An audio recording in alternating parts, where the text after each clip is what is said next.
Hi, Scuba Sarge here again. We're on the second video that we've made having to do with Scubapro's new H.U.D dive computer. I just got it set up. Tomorrow I plan on getting it in the water, but I thought I'd go over a couple of things I ran into when I was pulling it out of the box and actually setting it up. First of all, the documentation that comes with it, this little book and this little pamphlet, worthless. Throw them away. They cover stuff that's, 15 years old. They still have diagrams of the very first transmitters they ever came out with. Not a lot in there that's of any use to you. These two little cards, however, that one and this one, got some good tips on there.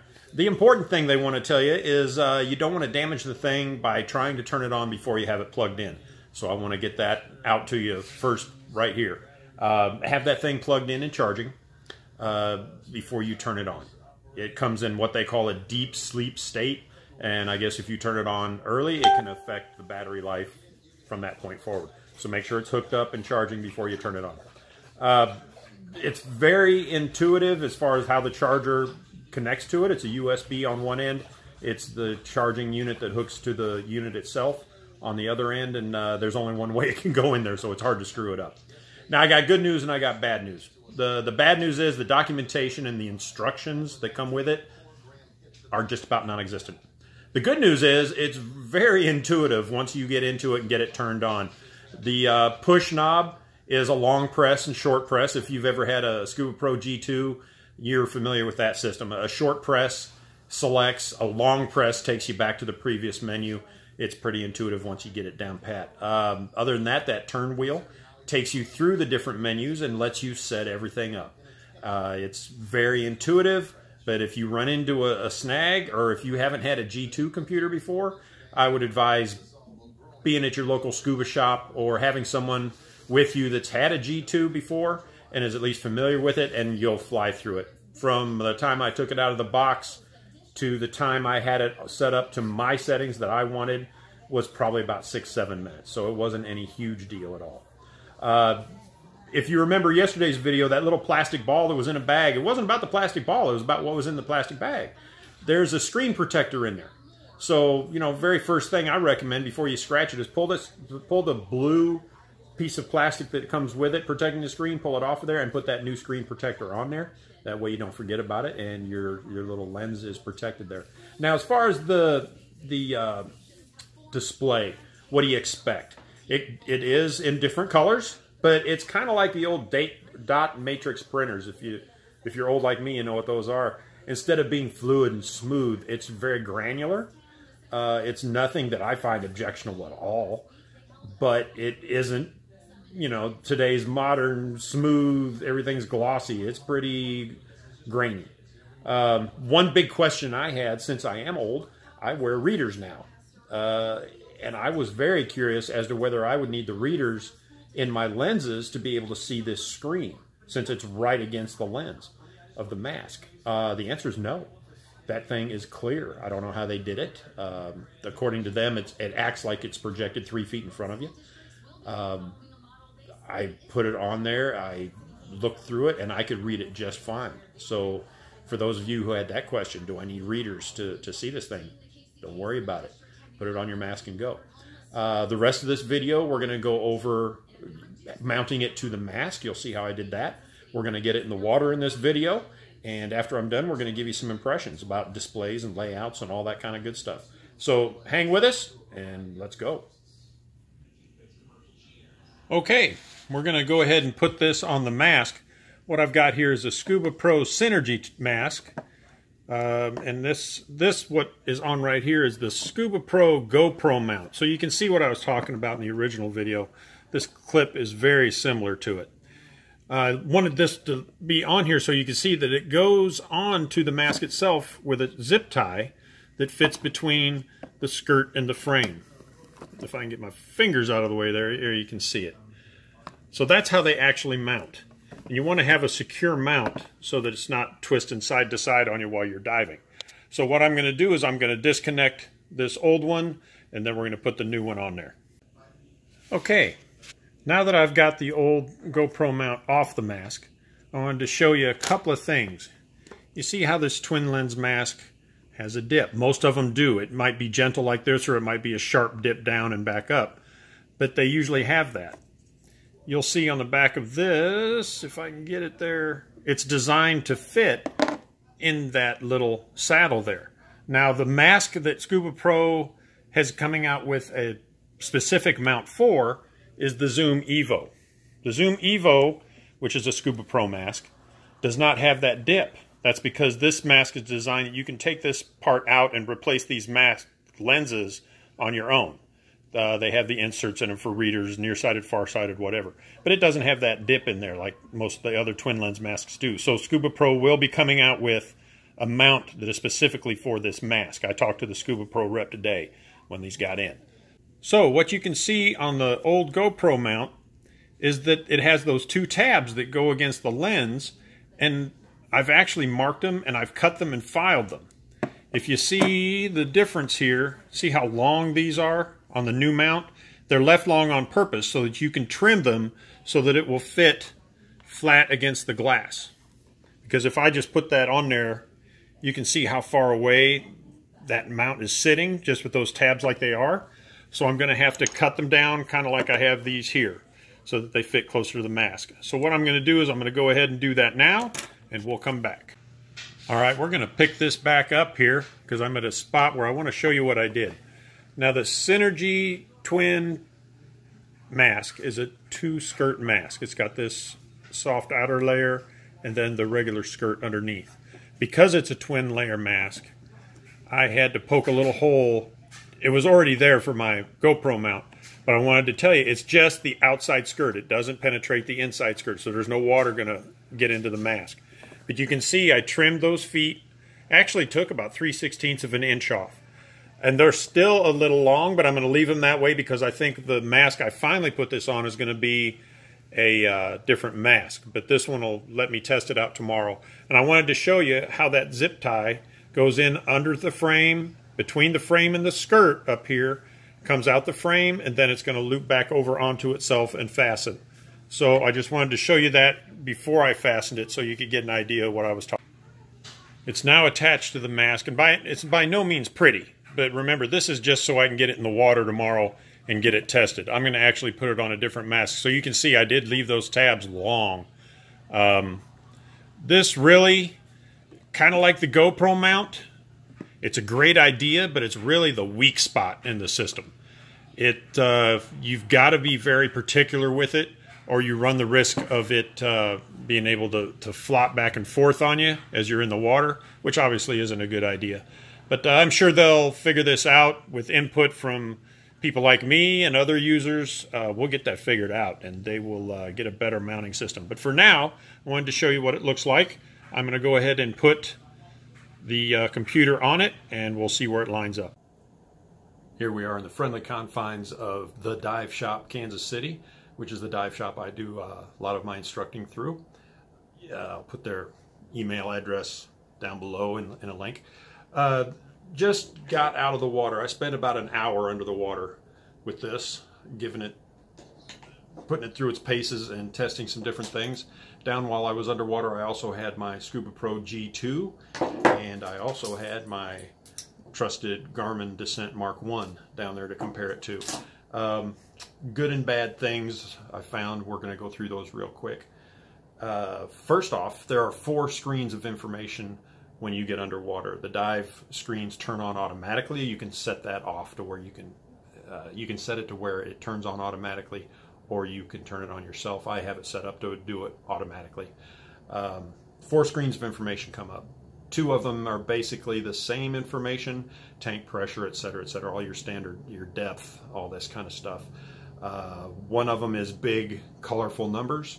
The second information screen is the same information, except it has a scrolling 8-point compass that scrolls across the middle of the screen. So you'll north, northeast, east, southeast, south, etc. You've got 1 profile page, which gives you the dive profile you've dove to that point, along with dive information, your maximum depth, the water temperature, etc. You've got 1 dedicated compass screen that gives you your compass heading in degrees. There are also bar graphs, 1 on each side. On the left side is your nitrogen load in a simple bar graph. On the right side of the screen is the your ascent rate, which is a green bar. And as you go up too quick, it's the standard, goes yellow, then it goes red. The one thing you'll notice on this is there is no sound. So you don't have a PSI warning that you can set, you know, as like on your G2, you can set it at when my tank reaches 750 PSI, it starts beeping at you. It makes you go back and check and look. There's no audible here, so you don't have an ascent warning if you're going up too quick. You know, most computers will beep at you. The bar just goes down to red, and I don't know what else you need because it's right there in front of your eye. I mean, you can see it the whole way. But there is no sound on this. The one problem I did notice when I had it down underwater, the compass, there's quite a bit of lag to it. It takes it a while to catch up, and it never really settles down. I went down there and just purposely laid on my belly on the bottom of the pool, facing one direction, tried not to move at all, and I was just watching that compass. And it was jumping 10 degrees, you know, 5 degrees, 10 degrees, back and forth, and it never really settled down a whole lot.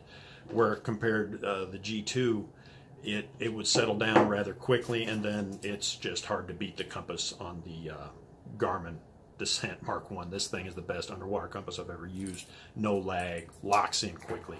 Also, I didn't notice any way to set waypoints or set headings on this compass. It's just a free flow compass.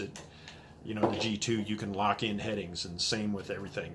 All the other computers, you can lock in headings so that you don't have to keep track of them. But again, it's different because it's right in front of your face. You're watching it the whole time. All you're doing is you just got to look up, and the information's right there. So you don't really need that, I don't think. One of the concerns I had getting into pool was, like I told you in another video, I'd use readers to read. My eyes are getting to that point where they need them. I had no problem seeing the screen on this crystal clear. I mean, and it's colored. The numbers are a bright green. You can set the intensity on the menu here. I had it set, so that's a huge plus for someone like me. My normal dive mask, I have little reader inserts down at the bottom so that I can see my computer on my wrist. I don't need that anymore with this. This thing, it was crystal clear. It was easy to see, easily readable. Another thing I was concerned about is this going to be hard to see? And if it's easy to see, is it going to be in my way? So I spent, you know, the first 10 minutes down there just staring at the screen. You know, I'm looking up all the whole time. Easily readable. Like I said on another video, you can tilt this, and that sounds little, but it's a big deal because that field of view moves up and down slightly. So you can get it to where you can see that screen perfectly for you, and then it'll stay right where you put it. So that was great. It took me about 10 minutes to get to where I didn't want to stare at it because it's new, it's right there. So I was constantly staring at it. But then I said, okay, I'm going to pretend like I'm just on a beautiful reef instead of our coral reef out here, or instead of our concrete reef, and see what happens. Can I actually concentrate on my dive? Is it distracting? And no, it's not. It's high enough that it's out of the way. I could look straight forward. I could look at everything I wanted to see. It wasn't in my way. It wasn't distracting at all. But when I wanted my information, I wanted to know how much air was in my tank. I wanted to know my depth. I wanted to know whatever. All I had to do was look up and to the right, and it was right there, crystal clear. I've had the data mask before, which is where the computer screen is down on the lower right. The mask was big. It was bulky. It was heavy. And not only that, but when I'd look down, I couldn't quite see all of the screen. So I'd always have to reach up and nudge it a little bit and look down to see all the information that was held there. Not so with this. Once I got it set to my field of vision, it was just there and it was easy. Adjustments through the screens are very easy. This little turn knob on the side here, very easy to scroll through all 4 information screens. Very easy to figure out how to use. Pairing, I paired it to the same transmitter that I have my G2 hooked up to, so now that transmitter will work for either or both computers. If you follow the little card that comes with it on the pairing, word for word, step by step, you'll have no issues with it. Very easy to do. Things I liked about it, I did like the vibrant colors in the screen. Very easy to see. North, even on that scrolling 8-point screen, north is bright red, so it's easy to tell. On the compass screen, the dedicated compass screen, it always has a blue arrow on one side or the other, so you know north is that way or north is that way. You don't have to know, okay, I'm at 320 degrees, where is north? It tells you which way to turn to go north. I like that a lot. Again, the no readers in my mask is huge. That's a key point here. Very easy to use. I love that. It was, I keep using the word intuitive, but that's the best word for it. It's easy to figure out how to use this computer. It's not in the way at all. I didn't even know it was there. After that initial 10-15 minutes, I was used to it. Wasn't worried about it. Didn't notice it.